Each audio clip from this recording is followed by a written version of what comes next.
Okay, let's begin. Good evening, everyone, and welcome to another installment of our virtual Beit Midrash, where we get a chance to learn, to talk, to hang out, to discuss. And we're honored to have Rabbi Alan Bright with us tonight. I feel like he doesn't need any introduction, but if you don't know who he is, I'm sure you all do. He's, of course, a rabbi of Shaarei Tzedek, who I would call our sister synagogue, a show that we are very, very close with. And I really want to thank him for taking his time to teach us, learn with us, and guide us through what I'm assuming will be a very interesting session. So, without further ado, welcome, Rabbi Bright. Thank you, Kanta. And before I begin, I also want to thank you for coming up. I believe this was your idea, this virtual Beit Midrash, so I want to thank you for it, and it's a delight to be part of it. I hope it'll continue bringing studying to so many people using this medium. So this evening, I wanted to study with you about the issue of social justice, Tselem Elohim, Tikkun Olam, all these things that we hear thrown around all the time. And invariably, when people do throw it around, they sort of look at it from their own perspective and their own thought process, rather than perhaps looking at it from not only a godly aspect, but from a Jewish aspect as well. For those of you who read the notes that I sent out, and if you haven't, I believe the Cantor's going to put a link in the, you'll get an idea of what it is I'm talking about. Basically, to start off, what I plan to do is do a little intro opening. We're going to look at a couple of texts together. And then there's going to be some time in a breakout room to study a text that I submitted with my initial overview for you to answer some questions. And then we'll come back together and we'll talk about the answers that you came up with.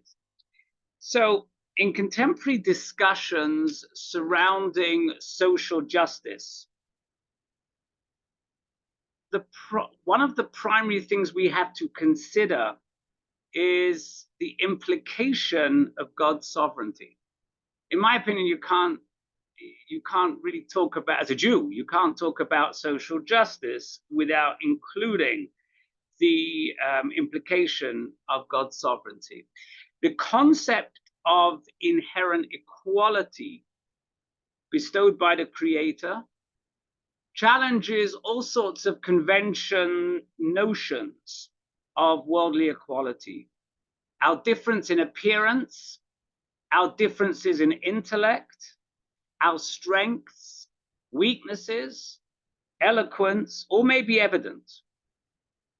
But true equality lies in our shared connection to the divine, transcending our individual attributes. The foundations, in my opinion, lie with what connects us to God. Now, we must understand that the divine concern extends to all to rekindle, I believe, this awareness. Our world is not ours alone. It's a very diverse tapestry that is crafted by the Creator. And disregarding other living beings or mistreating the world disrespects God's gift. The sovereignty of God, in my opinion, underscores the preciousness of all life. Furthermore, recognizing God's sovereignty implies the intrinsic human dignity. Diminishing the dignity of others diminishes, in my opinion, God. The Torah emphasizes the Tselem Elohim, that we are all created in God's image, reflecting qualities like compassion and empathy. And the Torah, what does the Torah do? It calls for us to love our neighbor as ourselves. It echoes that idea, that very divine lineage which unites us all. The only way that we can return, I believe, to full-bodied Judaism involves advocating for social justice and personal decency, which unites these aspirations. At this time, I'm going to share my screen.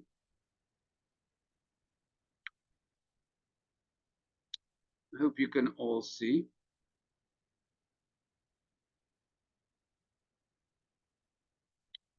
So let's start off with B'Tselem Elohim.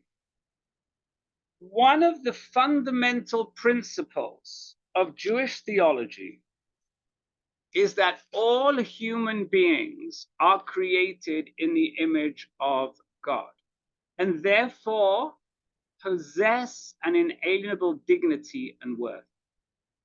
If we go to the Mishnah in Sanhedrin, chapter 4, the Mishnah's famous articulation of the value of human life begins with the very idea that our first ancestor was created by God in order to teach us the following essential lessons: that all human lives are infinitely valuable. The inestimable worth of a single human being, the entire world, is derived from the fact that unlimited generations can descend from each potential ancestor. Imagine if somebody knocked off poor Adam, the rest of the world would never have been. And this certainly applies not just to biological procreation, but to our tremendous ability to influence and impact others in the world around us. That all human lives are fundamentally equal. And if we all come from a single created source, it is impossible to believe that some lives are inherently more valuable than others. In fact, this text that I read you just now demonstrates the fundamental incompatibility of religion and racism. To be a racist is without doubt to deny that we are all part of one shared human family. And therefore, in many ways, it denies creation itself, that all human lives are completely unique. There have been societies in history that have suggested that all people are equal, but they do that at the cost of individual uniqueness. And this the text which I shared with you a minute ago wants to argue that human diversity is a fundamental part of creation, since everyone came from one common ancestor, and yet everyone is basically unique. And therefore, each and every person has a unique role to play in this world. Each person is obligated to say that for my sake, the world was created. So if we look at this page here, what is, in your mind, does Judaism have as a most essential teaching? I want you to think about it for a second, look at them, and choose one that speaks to you the most. And then at the very end of the session this evening, I'd like you to share with us the one that you chose and the reason why. I'll give you a minute to do that before we continue.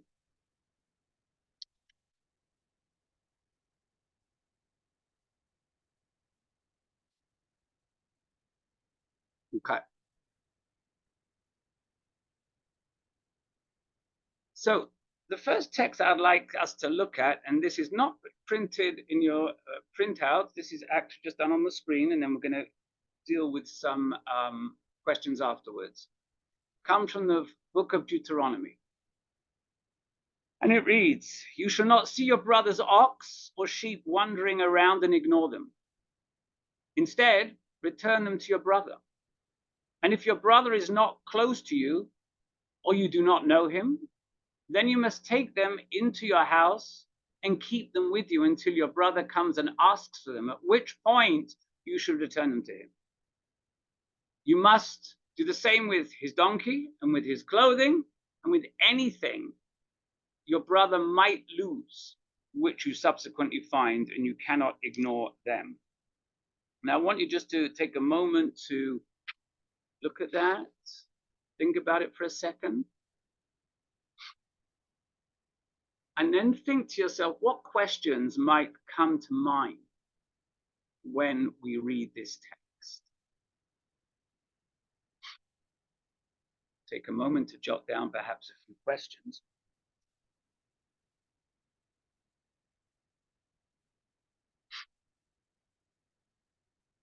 So a few questions that come to my mind was, why is the first verse phrased as "you shall not see" when you clearly do?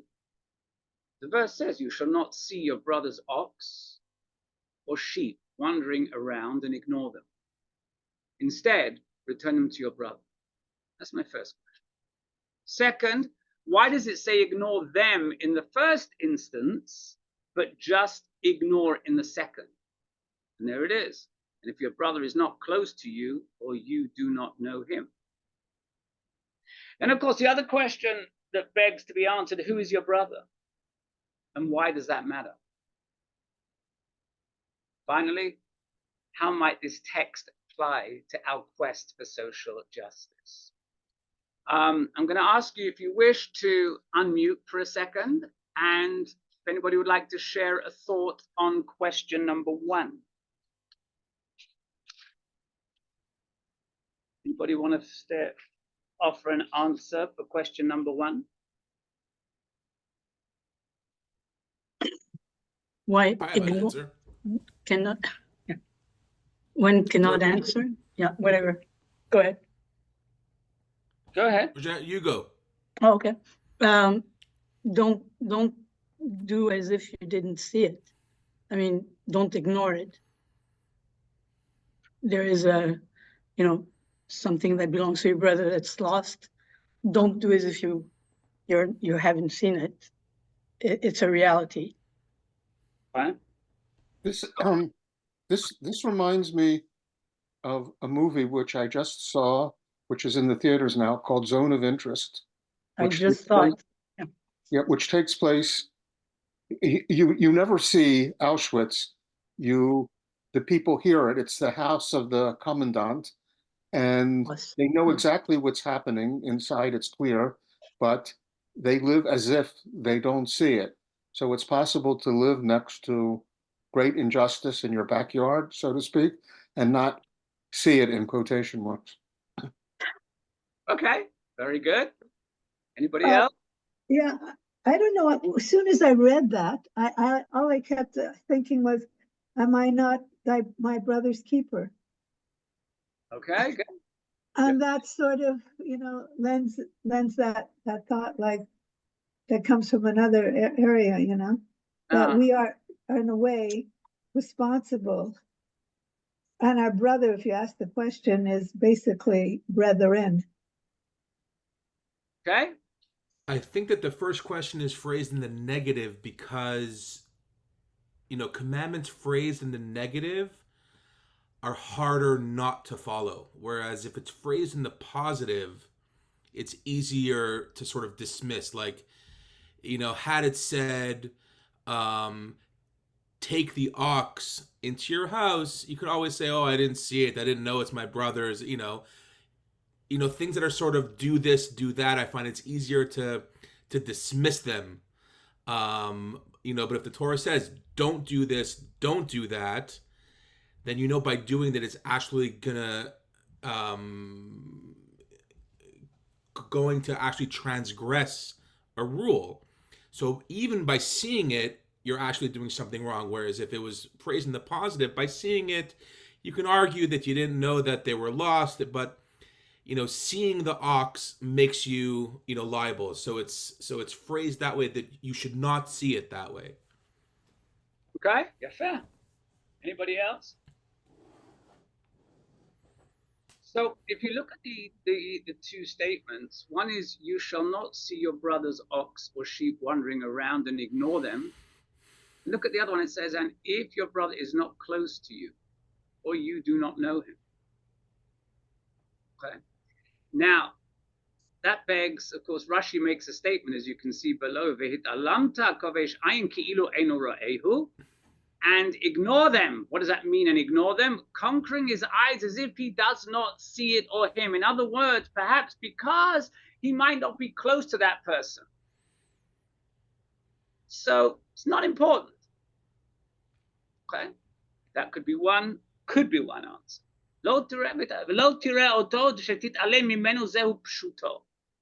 What does that mean? It says, and the plain meaning here is that you shall not notice only in order to ignore. What does that mean? What could that mean? That you do not notice only in order to ignore. And I think we've all been guilty of doing this. Let's be honest with ourselves. That's true. Somebody give me an idea of what that might mean to them. What Rashi says. Yeah, to me, again, it means that you see it, but you choose to ignore it. Exactly. Now, why would you do that? Why would you see something and choose to ignore it? Because you don't want to take the responsibility. You don't want to get involved. Don't want to get involved. Yeah. What do we say? It's nicht meine Geschäft. It's nothing to do with me. Leave me alone. I got my own sorrows.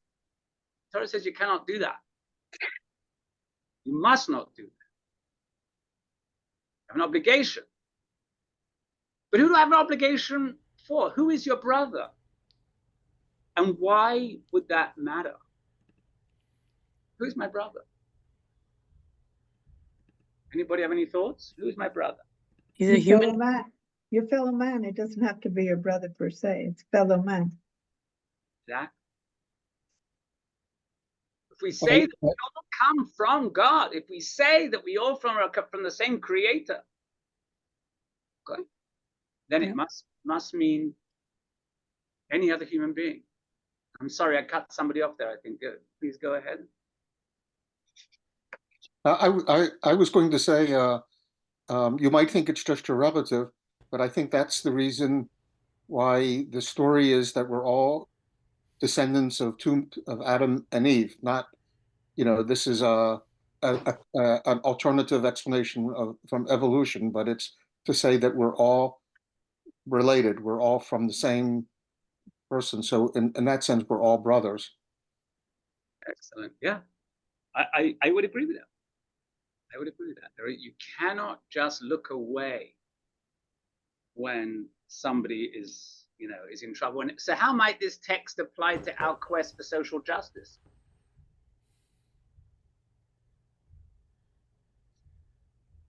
What happened during the Shoah when everybody closed their eyes and Jews were being massacred?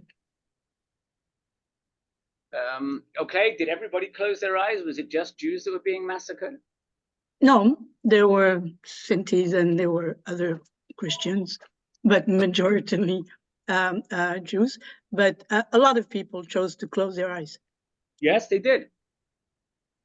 They did. And as was said earlier on, there were those that lived right there, and they conveniently made out as they didn't know what was going on. Yeah, Zone of Interest is really the perfect example of that. Yeah, if you've seen the film, yes. So how might this text apply today?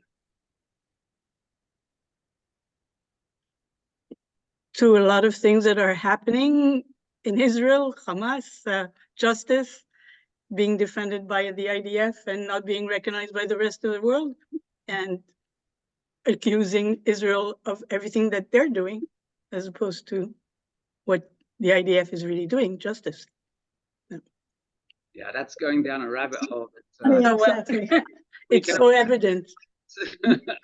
Can I ask a question? Yeah. Before we even have this discussion, I'm not quite understanding what you mean by social justice. And I think that that's really important before I can answer any questions. We're gonna actually get to, I'm trying to let you look at some different texts to see how it builds from the texts. So to get us to understand that social justice must contain the connection of recognition of something divine. So it can't just be that we feel this way, but we've got to actually connect it to something that's greater than us.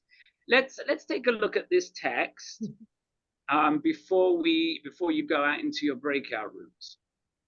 So this comes from the Babylonian Talmud, and it talks about Rabbi Hama, son of Rabbi Hanina, who said, "What is the meaning of the verse, 'You shall walk behind the Holy One, your God'? How can a human being walk behind the Shekhinah, the manifestation of God's presence in this world? Haven't we already been told? For the Holy One, your God, is a consuming fire." We see in the book of Devarim. Rather, it means that a person should imitate the righteous ways of the holy. Just as the Lord clothed the naked, as it is written, the Holy One, God, made tunics and skins for Adam and his wife and dressed them. So too you should supply clothes for the naked. And just as the Holy One, blessed be he, visited the sick, it is written, the Holy One appeared to him at the terebinths of Mamre. And so too you should visit the sick. Just as the Holy comforted mourners, as it is written, after the death of Abraham, God blessed Isaac, his son. And so too you should comfort mourners, just as the Holy One buried the dead, and he buried him in the valley. So too you should bury the dead. So some of the questions that might come from this, firstly, do you agree with Rabbi Chama about how to interpret the verse? I'll go back and share it with you in just a second. Do we agree with him? Are there examples of the Holy One's behavior that we might follow, or we should follow today, and what is it? And does the way we translate the examples make a difference? And what might this text do to our social justice today? Let's go back and look at that. So do we agree with the Rabbi Chama just when it says, he says, how can a human being walk behind the Shekhinah, the manifestation of God's presence in this world? Haven't we already been told that the Holy One, your God, is a consuming fire? So he's questioning whether it's even possible for us to do that. Then he's going on to say, a person should imitate the righteous ways of the Holy One, blessed be he. I can see, is it Shirley and Abram? They have their hands raised. Do you want to go ahead and? No, it's okay. You can pass? Yeah. Oh, okay. Okay. So if you go back to the questions after reading this, you have to ask yourself the question: do we agree with Rabbi Chama? Okay.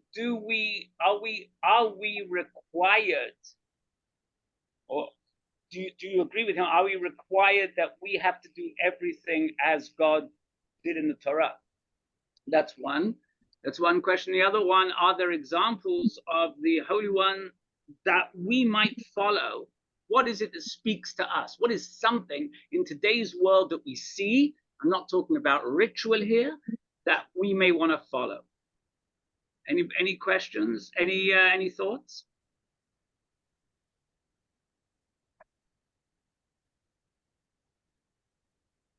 I agree with him. You agree? But he tells us, maybe at the time they would take that literally, that the Holy One is a fire or whatever, but he goes beyond it. And I like that because he's more modern in that sense. And he tells us how we should behave the way God has and respect others and do good acts and how many of us visit the sick. How many of us actually do these things? That's another story. Well, we usually do them more by giving money to charities that help people who are in hunger, like Mazon, or things like that, than actually going out and giving food. If you walk the streets of Montreal and you see all the quêteux, and 10 per block in some places, you're not going to bring food to them. So there are more modern ways of doing it. But it also occurs to me that Rabbi Chama is very selective in what attributes of God, and appropriately so perhaps, but this is also the God who is destructive, who wipes out the entire world in the time except for Noah's family, who commands you to exterminate the Midianites and opens up the earth, when one of the rebellions with Korach or the golden calf, I don't remember. So I hope Rabbi Chama is not asking us to imitate God in that sense, but one never knows. And I think there are people like a certain political figure who uses Amalek as an example in current times, and so I think we have to be really, really careful about what he says. Isn't Amalek even our brother, according to what we were saying before? Well, was he born? You tell me. Well, I mean, first of all, I think it's a little presumptuous to assume what God's behavior is. I mean, it's not that any of us have really had a chance to witness it firsthand. We've tried to interpret it, and I agree with William completely. I think that the Torah is filled with a vengeful God, and is that really something we want to embody? I want to pick up on something that William said, because it struck me. You made a reference, William, to the God wiping out the world, the Mabul, the flood of Noah, when he wiped out the entire world. It's interesting when we look at the story, because the story, if you look at it sort of through a slightly different lens, you realize, or you can draw from it, that he actually did that for the sake of humanity, not for his own sake. And how would I arrive at that conclusion? I would juxtapose it with the story of the Tower of Babel. So if we look at the story of Noah, we see the Torah tells us that the people had become bad to one another, how they treated each other. And yet when in the story of Migdal Bavel, with the Tower of Babel, we're told that the people wanted to climb to the heavens and they overthrow God. It's very interesting that when they went to overthrow God, God didn't particularly care too much. He didn't do too much. What did he do? He said, let's go down and have a look and see what they're doing. In other words, he played around with them, changed their languages. But when it came to the way they treated mankind, the evil way they treated each other, God said, it's over. That's it. Because it shows that bein Adam laMakom, between man and God, takes second place as far as God's concerned to bein Adam laChavero, between man and his fellow. In other words, from that story alone, we can conclude that God's concern was in the interpersonal relationships between man and fellow man. And that's really, in a way, that's where social justice is. It's the interaction between man and fellow man. And so when we look at some of these stories of the Torah, and most of them, and I thank God I'm not sitting there, somebody can throw something at me, but when I say this, but most of those stories, certainly the first 11 chapters of the book of Bereshit, are sort of mythical etiologies that talk to the greater impact towards humanity, not towards Jews in particular. So, when we throw these stories out like Noah, we have to look at the bigger, possibly a bigger explanation. And when it came to rising up against God, he didn't particularly do anything. He didn't seem to care too much. But when the inner fighting got to the point that it was unsavable, and he gave Noah plenty of time to try and save humanity, but it wasn't savable, then there was no point to continue. What I'd like to do now is, this was the reading that was sent to you. I'm assuming everybody got it. What I'd like to do is ask now Cantor if he can place everybody into their breakout rooms, give you approximately 15 minutes to review the text if you haven't done it already, and come up with some answers to the questions that I submitted with the text.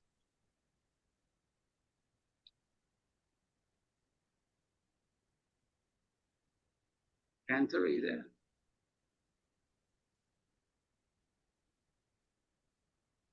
Okay, everyone should be invited to a room.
Is it just the two of us outside of the room? And Steven, I think Steven just logged off. I'm trying to I know there's a way to send messages to the rooms. I was going to send them the questions.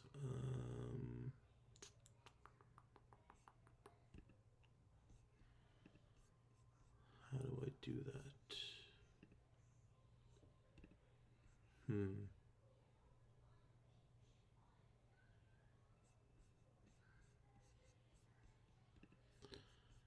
No, maybe I'll just go and paste them. Okay, I'll be back.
All right, everyone's having really nice talks. That's great. Oh, really? It's working. Okay, good. Give it another 2 minutes. I think we should actually maybe. I think both rooms are ready to. Feeling a bit lonely here for a minute. Yeah. I thought everybody went home and got dinner. He's sitting here till tomorrow morning. All right, there we go. I wasn't sure that they were actually looking at that Mashiach text. Yeah. But they were.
Okay, welcome back, everybody.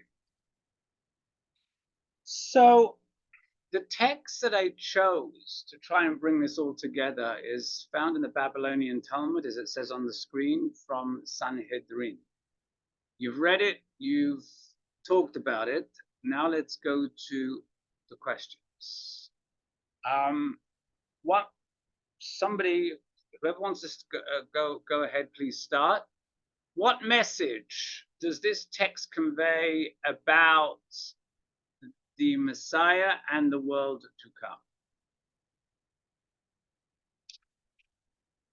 Anybody?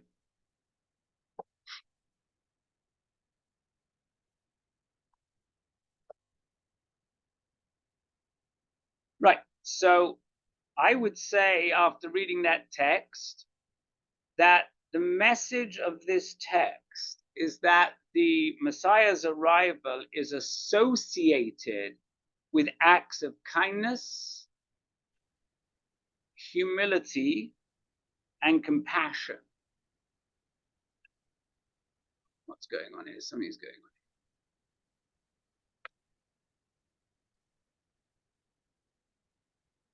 I'm not sure if everybody's back with us, I think.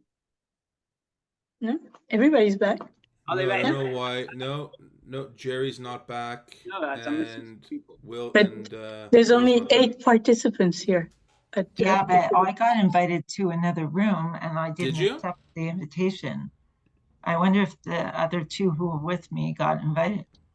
Because they're I not got here. stuck with a blank page. I cannot see anything. Did you click on your camera, Sadiq? Yes, it's not working. Like the stuck is not working for me. Okay. Sometimes it does that.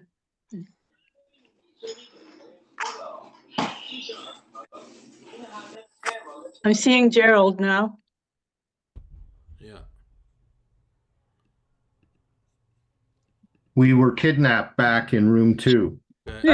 Disappeared into They're back. room 2. Yeah, I think somebody told us to go to room 2 and we kind of like we're stuck there. It's like when you told to go to the principal's office, you know. Yeah, but we hatched a conspiracy, so you better watch out while we were there. Okay, so tell us what you were doing while you were in room 2. What were you discussing? It was very messianic. Yeah.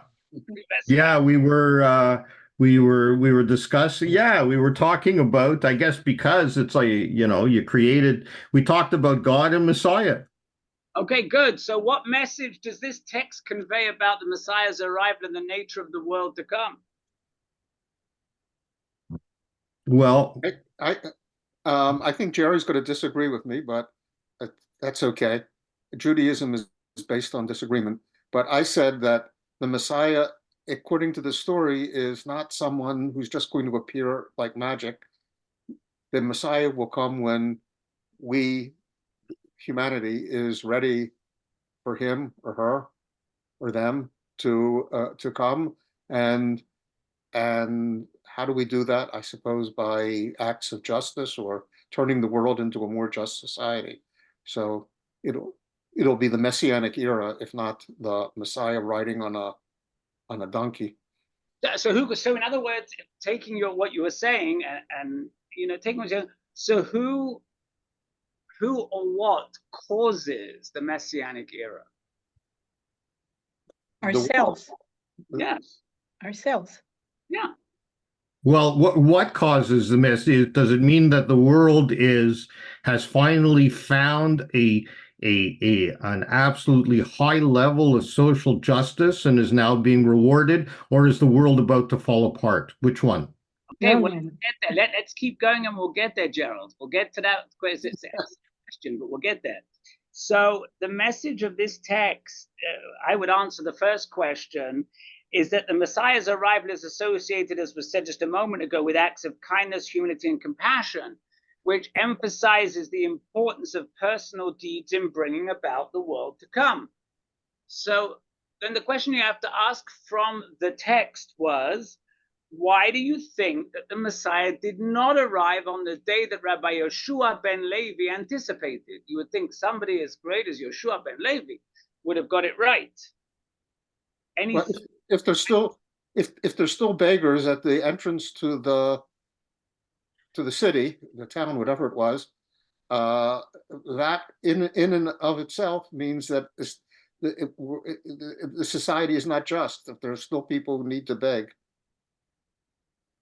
Okay. No, it means that Rabbi Levi was not ready for it. Good. These are good. These are great answers. That's what we concluded in the group. Yeah. You know what? Hey, these are great answers. There's no right or wrong. In my mind, when I look at that, the Messiah did not arrive today as anticipated, because perhaps the concept of today is in the context of symbolic. In other words, it suggests that a readiness for the Messianic age depends on the collective actions and moral preparedness of humanity. That's my thought. But the other, what you were saying is perfectly just and perfectly in line with what it could mean. Let's go on to So is that the good? That means it's the good world that brings about the Messiah, correct? Yes, it's the goodness of humanity. We don't wait. In other words, we don't wait for the Messiah, as you said, or somebody said, to roll in on a donkey and say, okay, he's here now to teach us what to do. No, it's us that has to cause that. So is there a possibility for an alternative ending to this story? And if so, what might it look like?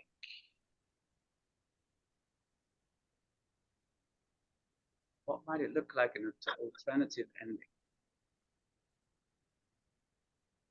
Okay, I'm going to answer. Okay, go ahead. In our breakout room, it occurred to me that maybe the Messiah comes for me when I am ready. It seems like we've been waiting for thousands of years. There were good people. I don't think we're ever going to have a world where everybody is ready all at the same time. So it's disheartening. So for me, it's the Messiah comes when I am ready to accept and hear it, because I am doing the best that I can do to do the right things. That's my view. Beautiful. Can I say something here? Sure, go ahead. I'm still real stuck with I know the whole lecture here is on social justice, but my feeling is that before we even part of social justice is by the first step is understanding that the concept that we are born to be the essence of Hashem, right? of the Lord. And therefore, once we all get to that point where we believe that we are the essence, in other words, we come from that essence, then it's not just social justice. Hold on a second. Firstly, I'm not sure what you mean by the essence of Hashem. What is we're born from his image. That's what I mean is essence, right? The image, yes. But then I could say to you, then well, define me the image of God. What is the image of God? Well, I don't mean physical image here. No, I know. I'm talking about that's where the social justice comes in. But again, as one of the other speakers mentioned, William said, it's not just the wonderful things that God has created, but what about all the awful things? The point is that to me, we can't look at social justice just as tikkun olam, and we're all going to be nice and chesed and kindness. I think we have to believe we come from the same pot, like whether it's Adam and Eve or something, from the essence. There's a piece of us that was born with a piece of what Hashem has to offer. And once we can reach into that piece. That was what we started with the whole idea of Tselem Elohim. Right, exactly. So once you buy into that, then it makes it so much easier to follow. Yeah, but not everybody does. But go back to what was said earlier, that there's a lot that appears in the Torah as being very negative of what God brought on the world and the people for whatever reason. So, could I then say, if I follow your theory that it's the essence of God, that if I do evil, well, God did evil as well? No, what my point is at the end is that's why we're living what we live today, because it's exactly what's going on. It's because it's the whole gamut of the fact that, the belief that it's not just the kindness and all the positive things, that you can still, like the holy wars, you can still believe that in essence to kill others and to kill other people is basically a religious right, because it's what God had commanded to do in order for our people, for example, to find our land and Canaan and all this business. So basically, it's a real conundrum, is what you're saying, is because it can never happen because of that. I'm not saying that at all. That's why I said if you hold it to the very end, and then you'll see how it actually does all connect up and what the end result is, and then we'll sort of have the closing in the closing comments. But we've got to go through this, I think, so to understand that we can't just use these arbitrary words, social justice, the Messiah, the good. We've got to actually understand what it is we're talking about. Let's go on to number 4. Did you find the specific locations in the story significant? And if so, why do they matter in the first place to the whole story? Totally. I found that when he asks, Eliyahu, like, where is Mashiach? The answer is he's helping sick people and he's helping, poor people. And I felt that was sort of the most telling part of the story is, where is Mashiach? Mashiach is found where, people help each other. Mm-hmm. But why in a tomb? Why a tomb? I'm sorry, Rabbi, what? Why does it say in a tomb? In the Beit-El? Why in a cemetery, in a tomb? Why does it say that there? Why use that analogy? If you read the text, okay, it says here that in the text that when he told him to go, he said he was. I'm just trying to look in the business. I'm just trying to look at the text. He said, we met at a tomb. At the tomb, there. Okay, so we met at the tomb. Why the tomb? What is the what is the image of the tomb? What is it there to tell us? The end of life, as we know it. Was it the end of life, or could it possibly be the connection to the past? Why the past? I don't understand. Yeah, me neither. Why the past? Very simple. What do we refer? What's the Hebrew term for a cemetery? Beit Kvarim. So you're talking. There's two names. One is Bet Kvarot, Beit Beit Kvarot. Olam, but the other is Bet HaChayim. Beit HaChaim, yeah. Bet HaChayim. So what is the difference? How can you have two polar opposite names for the same place? Beit HaChayim is the house of the living. Bet Kvarot is the house of rocks or stones. How can you possibly refer to one place with two polar opposite names? And the answer is how you look at it. If you bury your loved ones there and that's it, Feretik, you leave them there and they're buried and they're done, and you don't live in their image or go back and visit, it's a better kvarot. It's a place of tombstones. But if they live on in you, and if you go and visit regularly, in other words, they traverse the grave, then it is a Bet Olam. Bet HaChayim is actually the reference, the correct reference. Bet HaChayim, the place of the living. Why? Because they live on. And so by using the term here, I believe the Mishnah is telling us that the tomb represents a connection to the past. Where was he? He was thinking about the past. He was remembering what came before, and he was doing the actions. This gateway signifies the transition to the future.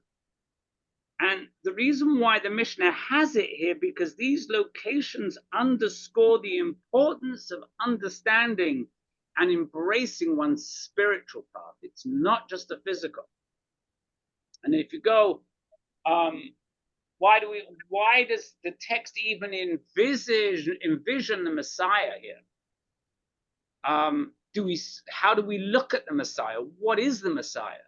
You know, people talk, somebody said before, oh, he rides in on a donkey or whatever. Is it a figure? Is it an angelic figure? Is it a human figure? Is it in our mind?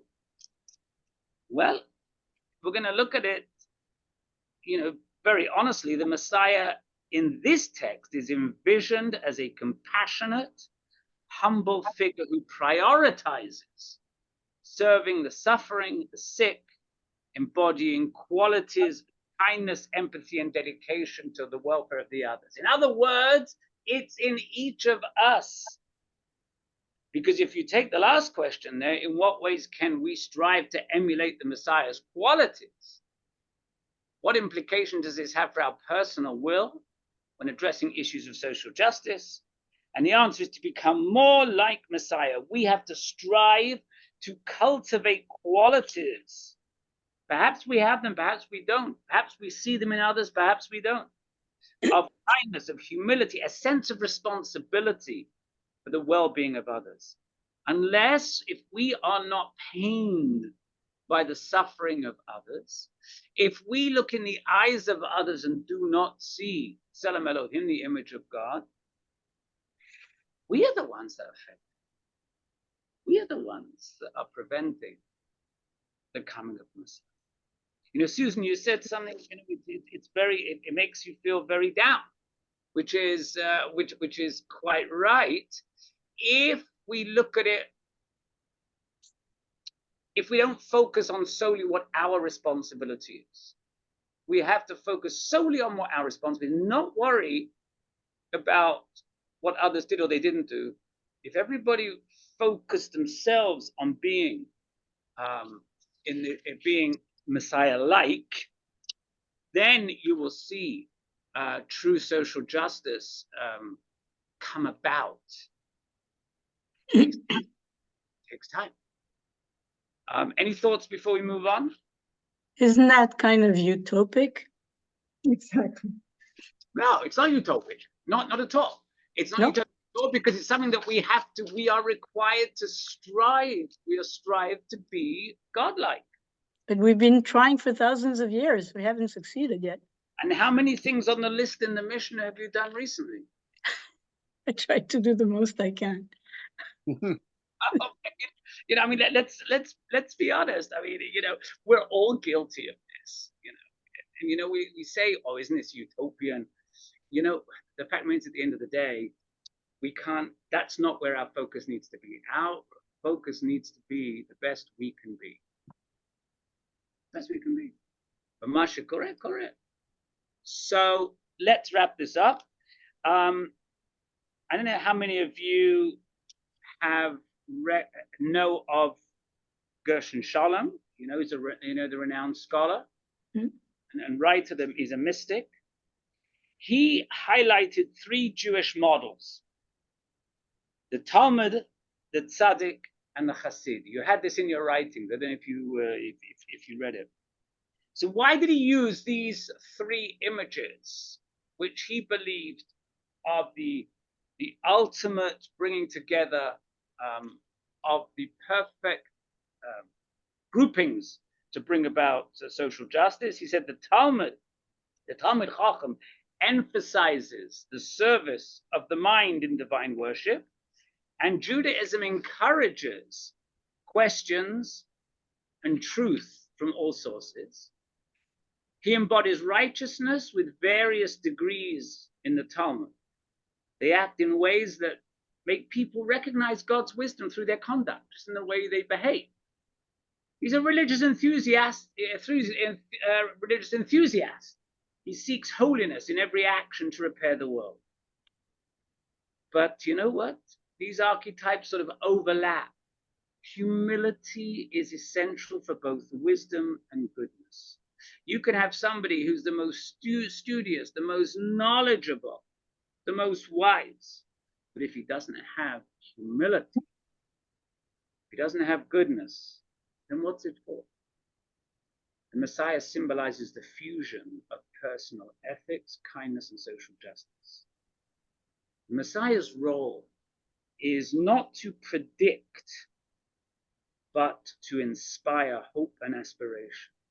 And therefore, social justice and caring for individuals embodies messianic acts. If you're not prepared to act in that way, social justice will never come about.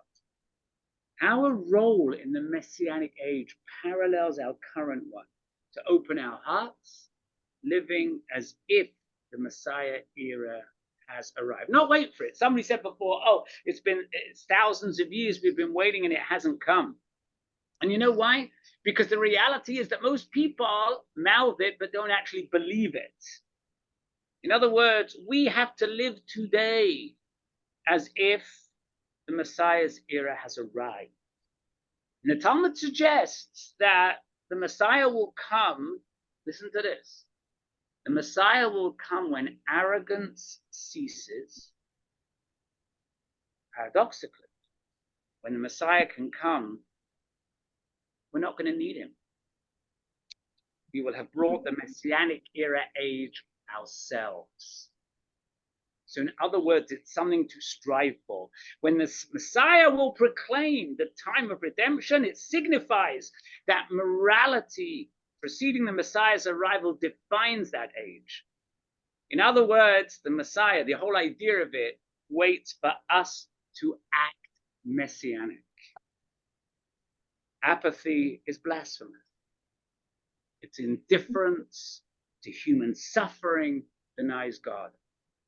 Human dignity is a supreme religious value, and we have to respect it above all else. The Talmud's message, my friends, is very clear. When we live truly with the messianic spirit, the Messiah will come, but we won't need him because we would have achieved the goal. That is what we have to strive for. And social justice at the end of the day is living as though we are with the messianic spirit and that the Messiah, but in the belief he's already come. To close off, I just want to ask if you'd share with me the boxes that you chose in the beginning. What was most meaningful to you? And then we'll, in this one here, what was most meaningful to you?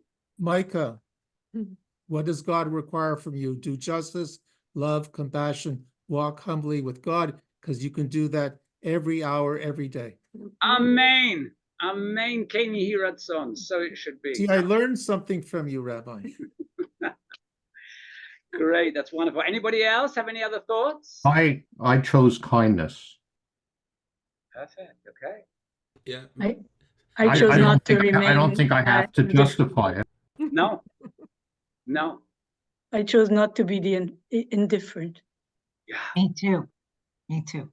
No? Yeah, that really speaks to me, not to remain indifferent. Yeah.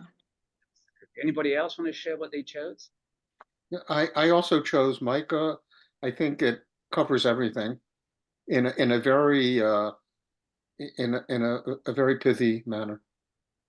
Does it sort of frighten you a little bit? Ma Hashem Dorish Mimcha, what does God require from you? If you know that God requires it, and you know, we all have off days and off times, and when we could be more compassionate, sometimes we're not.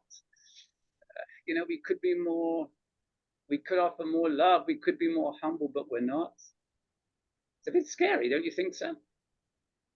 It's difficult to apply this kind of principle in the modern world. I guess it was always difficult, but it's hard. I mean, you want social justice, so you're part of a group that bring them home, and then you get into, you know, different opinions, and then you have to take sides, and it's a whirlwind. It's you know, you have to take position, and then it becomes political, and you don't want to be political. You want to be good. It's not easy. I agree with Georgette that it's much harder now in some ways than hundreds of years ago, because hundreds of years ago, you basically knew what was going on in your village or your very small area. And now we know what's happening in Sudan. We know what's happening in, places in Central America. And to try to apply these ideas of justice or social justice to the whole world, it seems beyond us. Well, look at the bottom paragraph on the left-hand side. The box on the left-hand side, Sanhedrin 37a. What does it say then? Who saves a single soul? One who saves a single soul. Yeah. So, you know, if I can focus on not the whole world, but just one person, and if I have the ability to change the life of one person, I think in many ways that sort of, most of us have the ability to do that. I heard that being said by an Islamist, and I mean, it was taken from the Talmud, but he said that it was part of Islam to do this, and it infuriates me, because everything is in the Bible, in the Talmud, in the Torah, and they take things out, and I can't be good to that person. I can't feel like I want to be sharing as a brother, because he's not playing fair. You know what I mean? It's like, did he say where it came from? He said it came from the Quran. Yeah, but where did the Quran get it from?